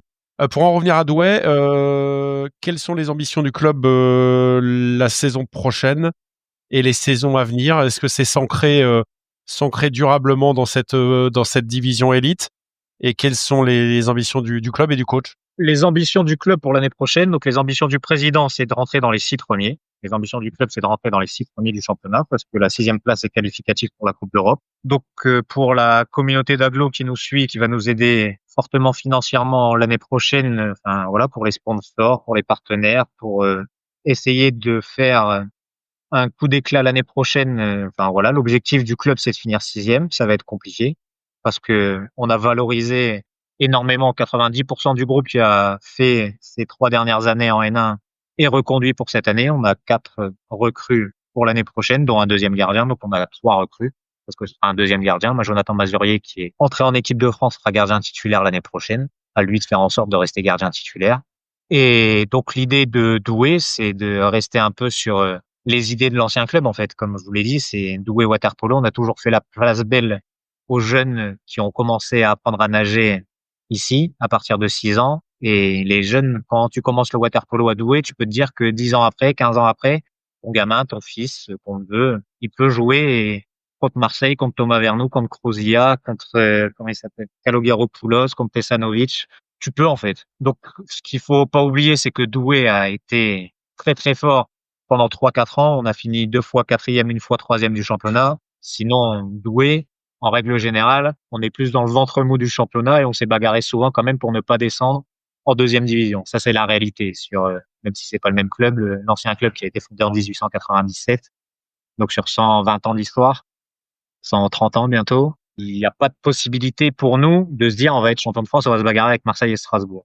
Nous, ce qu'on veut, ce que moi je veux, mes ambitions à moi, c'est d'essayer de faire en sorte surtout d'avoir des garçons comme Michel, comme Lepoint, comme Mazurier qui se retrouvent aux portes de l'équipe de France parce qu'il y a un projet individuel à travers le projet collectif pour tous, d'essayer de voir cette génération 2011, ces gamins qui ont 14 ans, où est-ce que on peut les amener d'ici 2-3 ans? Est-ce que ces gamins qui ont 16-17 ans, est-ce qu'il y en aura un ou deux? S'il y en a un, c'est magnifique. S'il y en a deux, c'est encore mieux. De pouvoir faire en sorte de les entraîner dans des conditions décentes et qu'ils soient aux portes de l'élite, comme on a réussi à le faire avec les Lepoint, les Canon, les Vitrans, voilà. Tous ces joueurs-là qui ont eu la part belle et qui ont fait en sorte que la FNCD puisse exister pendant de nombreuses années, comme moi j'ai connu aussi quand en étant arrivé à 17 ans dans ce club. Donc l'idée c'est ça en fait, c'est d'avoir un maximum de joueurs issus de la formation douaisienne. Tous les joueurs ne sont pas de Douai, attention, j'entends, et moi je suis tranquille avec tout ça. Il y a beaucoup de gamins qui viennent d'Arras. Il y a quelques gamins qui viennent de Valenciennes. Il y a quelques gamins qui viennent de Denain. On a eu la chance d'avoir des gamins qui viennent de Armes. Et tu le disais tout à l'heure, sans ce vivier des gamins qui viennent des clubs environnants, mais qui n'ont pas la capacité à les entraîner 5 ou 6 fois par semaine. On a, nous, la chance d'avoir grâce au Pôle Espoir qui est ouvert depuis 2007. C'est génial, en fait. On n'est pas juste avec que des Douaisiens, en fait. On a besoin des forces vives du championnat. Et après, là, on a des gamins, des jeunes qui ont pas le niveau, qui ont un autre projet que de jouer en élite. Donc, moi, je suis entièrement satisfait sur le fait qu'ils aillent gagner des matchs avec Arras, qu'ils aillent gagner des matchs avec Armes, qu'ils aillent gagner des matchs avec Denain. Il faut tout, en fait. Nous, on sait qu'on est fort sur la formation entre les 6e à la 3e. Le Pôle Espoir, on est à peu près comme partout en France. Donc, si on n'arrive pas à faire, c'est qu'à un moment donné, les éducateurs, c'est qu'à un moment donné, enfin, il y a quelque chose qui va pas. Seconde à terminale, on est en train de mettre un projet en place avec le lycée Châtelet, qui est à 10 minutes de Douai, où on va réussir à faire en sorte, normalement, que 3 midis par semaine, les gamins puissent venir s'entraîner le midi, plus tous les soirs. Donc ça, comme je vous l'ai dit aussi tout à l'heure, on n'est pas très bon en France par rapport aux années lycée, par rapport à l'investissement. Souvent, ils s'entraînent très bien au collège, au lycée, ils s'entraînent 3-4 fois par semaine. Parce que, normalement, ils doivent s'entraîner plus que ce qu'ils s'entraînent au collège s'ils veulent franchir ce step, comme ça se fait dans tous les pays européens. Voilà, entre 8 et 9 fois par semaine. Donc voilà l'idée du projet de Douai, que moi je puisse faire en sorte pendant les vacances scolaires, pendant les temps de trêve. L'année prochaine, il va y avoir une trêve, je sais pas si vous en avez déjà parlé, mais entre le 20 novembre et début février. Donc là, pendant ce temps de trêve, les 3-4 meilleurs du groupe de Jérôme en dessous, ben, je vais faire en sorte de les prendre avec moi avec le groupe élite. C'est une certitude. Et on verra quel caractère, quel courage, quelle qualité ils ont, et de faire comprendre aux parents aussi qu'on peut mener à bien un double projet, parce que les parents à aujourd'hui, ils veulent pas de faire en sorte que leur gamin soit poloiste professionnel, ce que je peux comprendre à 200%. Mais par contre, mener un double projet sport et études jusqu'au terminal en France, avec des adaptations horaires, c'est largement possible. Largement possible. Mais on a reçu Julien Hoffner la semaine dernière qui a un diplôme d'ingénieur. Andrea Denardi a un diplôme d'ingénieur. On a eu Romain Marion et Alexandre Bouet qui ont un cursus, un long cursus, machin. Justement, tu me tends la perche par rapport à ça. Mais Alexandre Bouet, on en a parlé, qui nous avait dit quand même que son passage à Douai avait été, il est resté 2 saisons, je crois, où il a fini même meilleur buteur du championnat, avait été très très positif pour lui, avait été un tremplin pour Marseille. Tu te rappelles de ces années-là? Très bien, oui. Alex, on l'a fait venir de Montpellier parce que Montpellier, il avait un temps de jeu réduit et que nous, on a l'espace pour ces gamins-là, en fait. Il avait une vingtaine, 21 ans. 20 ans, 21 ans quand il est arrivé à Douai. Et non, il a fait ses preuves. C'est lui qui a été chercher sa chance, en fait. Ça a été compliqué au début. Voilà, parce que je pouvais pas lui faire la place juste à lui parce que Alexandre Bouet, mais il a fait preuve de caractère, de courage. Il a réussi sur la première année, sur la deuxième, il a un peu abandonné le projet des études aussi parce que la deuxième année, il y avait le projet avec l'équipe de France A. Donc il est arrivé à Douai, il était international jeune. À la fin de ces 2 années à Douai, il est devenu international français, 14e, 15e dans le groupe de l'équipe de France. Et Marseille, c'est génial pour lui. Il y a personne qui peut rivaliser avec Marseille en France. Si demain, il y a un de mes joueurs qui est contacté par Marseille, on ne discute pas en fait. Parce que si Marseille t'appelle pour jouer la Champions League, pour être dans un groupe, c'est que tu as de la qualité et faut y aller, ça dépend à quel âge, mais si tu veux vivre du water-polo, t'es joueur professionnel à 20 ans, 21 ans avec Marseille t'appelle, fonce. On réfléchit pas, on parle même pas. Merci, au revoir, on se reverra peut-être, on s'en fout, c'est pas grave. Mais Alexandre Bouet, oui, c'est un très bon garçon, un garçon très intelligent avec une très bonne famille. Vraiment, il a la tête sur les épaules. Et je suis très heureux de voir qu'il s'épanouit avec Marseille et que je pense que les 4-5 prochaines années, ça va aussi être le bomber de l'équipe de France avec Thomas, Hugo et Romain. Ça va être ces 4 piliers, plus Hugo Fontanier. J'espère qu'il reviendra de tout cœur dans cette équipe de France. Mais nos piliers, c'est ça, en fait. Ozilla, Vernou, Marion Vernou, Bouet, Fontanier. Il faudra laisser la place à ce jeune Matismas. Il faudra voir comment Enzo Nardon se développe. Il faudra voir comment Steven Vitran appréhende les échéances internationales comme Loris Canovas qui fait le choix aussi d'aller à Marseille, un choix fort. Donc voilà, je suis pas trop inquiet en fait. L'équipe de France, elle va y arriver. Enfin, je lui souhaite de tout cœur d'y arriver. Oui, c'est sûr qu'il va y avoir un creux générationnel. C'est sûr. C'est sûr que de perdre Marzouki, que de perdre Hansen, que de perdre Bodega, c'est des joueurs qu'on remplace pas comme ça du jour au lendemain. Mais si on parle de Los Angeles 2028, pourquoi pas? On a réussi à le faire à Rio 2016. Alors oui, on n'ira pas à Los Angeles, je pense, pour gagner une médaille. Mais tu parlais tout à l'heure, on a maintenant, nous, poloistes, les spécialistes, des exigences ultra hautes, en fait. Alors que 4e au championnat du monde pour l'équipe de France, c'est jamais arrivé. Je pense que c'est jamais arrivé. Donc, on va pas finir 4e de toutes les compétitions. Mais il faut réussir à mettre la Roumanie, à mettre la Hollande, à mettre la Slovaquie, à mettre la Géorgie derrière nous pour être contender avec ces Croates, avec ces Serbes et pas prendre 10 buts contre les Croates et les Serbes, c'est fini, ça. Faut arrêter. Et ils l'ont démontré cet été avec une équipe, oui, en fin de prépa avec la Serbie, mais ce tournoi à Krakoujeva, il me semble, il y a 15 jours, l'équipe de France a un but la Roumanie. Voilà, dernier match du matin, un match particulier. Ils ont réussi à gagner les Hollandais en contrôlant tout le match, le 3-4 buts. Et le match le plus dur pour les Serbes, ils ont giflé les Hollandais, ils ont giflé les Roumains. Et la seule équipe qui a tenu la dragée haute,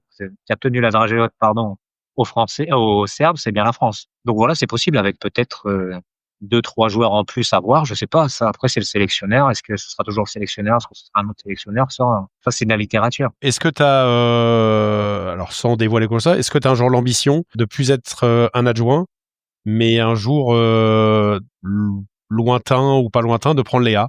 Est-ce que c'est quelque chose est-ce que c'est pas qui te fait rêver, mais est-ce que c'est dans un coin de ta tête, ou est-ce que c'est exclu, ou comment tu te positionnes par rapport à ça? Non, c'est complètement dans un coin de ma tête. J'y pense pas tous les jours en m'en rêvant. Mais si demain, Florian Brozo dit qu'il arrête, qu'il démissionne, ou que voilà, ça ne fait pas pour diverses raisons, comme ça s'est passé avec Medad.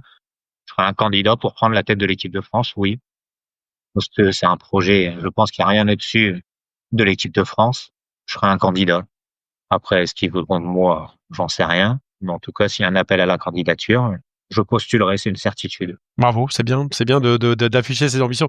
D'avoir de l'ambition, c'est bien, et de les afficher, c'est courageux, c'est bien. Juste pour rebondir donc à ce qu'on disait sur le championnat élite 2025-2026, donc communication de la Fédération française de natation, 8 équipes engagées plus Bordeaux en attente d'officialisation, un calendrier sur des matchs allés qui débuteraient donc du 13 septembre au 15 novembre, suivi des matchs retour entre le 14 février et le 25 avril, des phases finales du 6 mai au 6 juin avec des quarts de finale 3 contre 6 et 4 contre 5 et des demi-finales et finales ensuite en 2 matchs gagnants et un classement 5 et 6e comme on a eu cette année. Un trophée Pierre Garceau, donc quart de finale en match sec chez les mieux classés entre 3 vs 6 et 4 vs 5 le 29 novembre.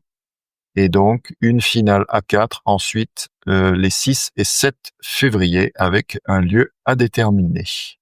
Et pour finir, donc la trêve internationale aura lieu du 6 décembre au 9 janvier avec un stage, et du 10 au 25 janvier, les championnats d'Europe à Belgrade. Petit épisode dans cette interview peut-être un peu moins agréable, en tout cas qui nous ramène aussi des fois un peu les pieds sur terre. On a évoqué un peu son nom déjà dans l'épisode, mais on a eu donc la perte de Romain Harissart, qui est parti beaucoup trop tôt, comme souvent on dit.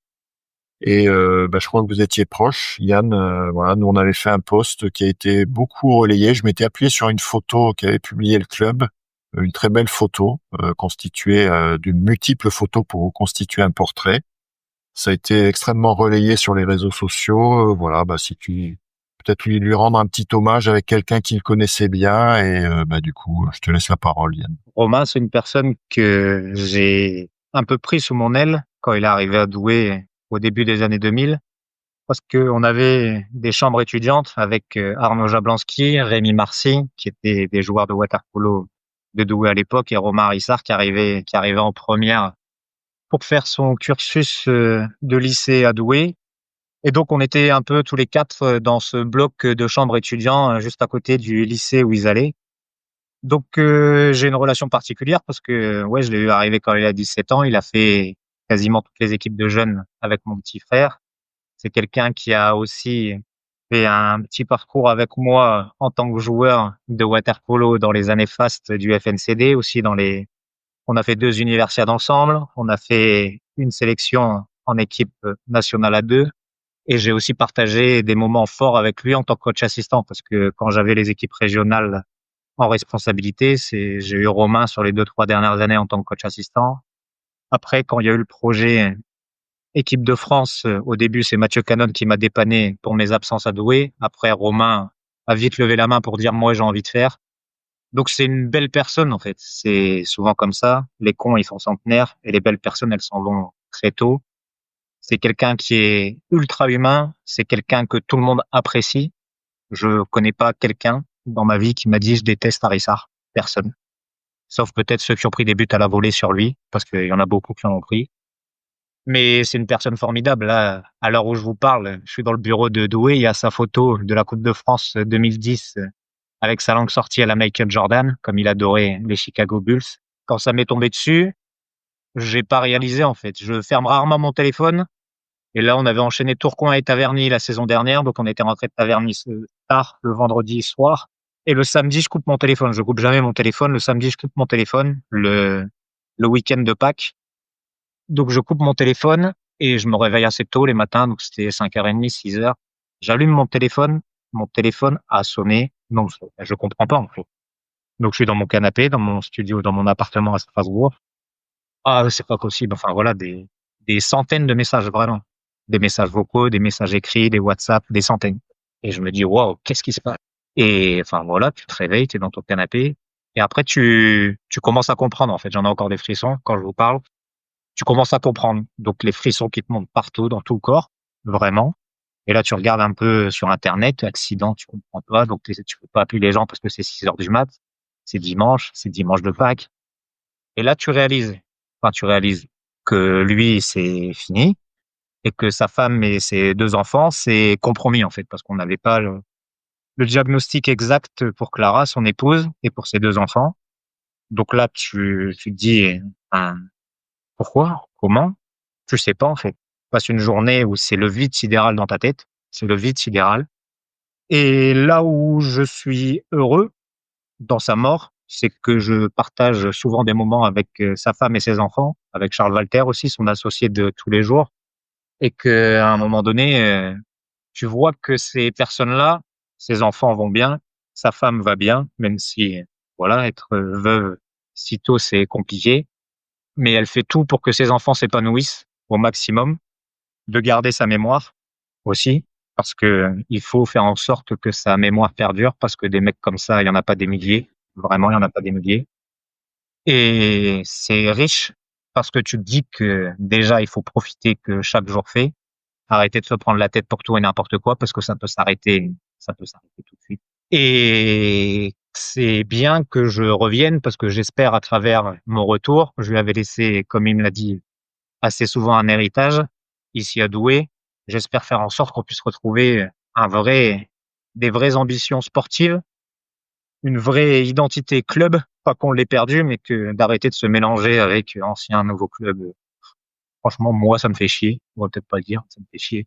Parce qu'on fait que du water polo, c'est Douai water polo, rien d'autre. Pour sa mémoire, ce serait bien, j'aimerais bien revivre des trucs avec l'équipe en place ou d'ici 2-3 ans et de me dire, t'as bien fait de te relancer dans un nouveau projet, de serrer les dents pendant 2 ans et demi avant que, voilà, que ce soit fini pour toi et que t'as bien fait de le faire, en fait. Il faut pas y penser tous les jours parce que, voilà, même si j'y pense souvent, j'ai acheté une maison à 800 mètres de sa tombe. Sa tombe de souvenir funéraire. Je suis très, très proche, donc à chaque fois que je passe devant, enfin, voilà, t'y penses. C'est normal. Donc, il faut respecter sa mémoire. Il faut pas vivre avec lui tous les jours parce que c'est pas bien, c'est pas bien pour lui comme pour nous, mais c'est une personne qui méritait d'être connue et j'espère qu'on fera perdurer sa mémoire comme les Marseillais ont fait perdurer la mémoire de Pierrot Garceau, comme enfin voilà, tous ceux qui ont eu cette malchance de Manu Duché, même si c'était un peu plus tard. Toutes ces belles personnes. Moi, je j'ai pas eu cette chance de connaître Pierre Garceau, mais juste d'entendre les anciens me réciter et me conter ces histoires, bah ça touche au cœur en fait. On a envie de partager des moments avec ces mecs-là, comme Marc Rousilla, comme enfin voilà. Et ce qui est chiant, c'est que c'est ces belles personnes qui partent en premier. Donc ça, c'est chiant. Donc on arrive à la fin de cet épisode. Bon, on finit sur une petite note triste, mais c'est toujours bien de remettre les choses en perspective et de retoucher un peu le sol et de dire ben voilà, on fait que du water polo et que voilà, malgré toutes ces polémiques des fois qu'il peut y avoir, ben et voilà, c'est le water polo, c'est un beau sport, il faut en profiter tant qu'on peut. On a pu vivre toutes ces expériences humaines, on l'a suffisamment dit dans cet épisode. Et avant de conclure, alors on a oublié de le faire la semaine dernière avec Julien, mais souvent on finit ces épisodes d'interview sur quelqu'un que tu aimerais bien voir et entendre à ta place. Un joueur, un entraîneur, un staff, C'est un président?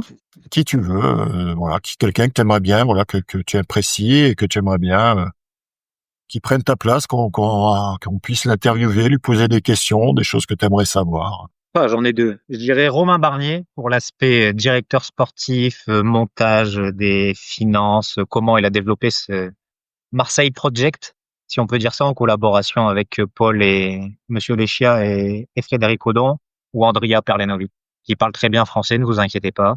C'est un super mec, vraiment. C'est un vrai champion, c'est un super mec. Je me répète, ça va peut-être faire fan d'eux, mais je m'en fous.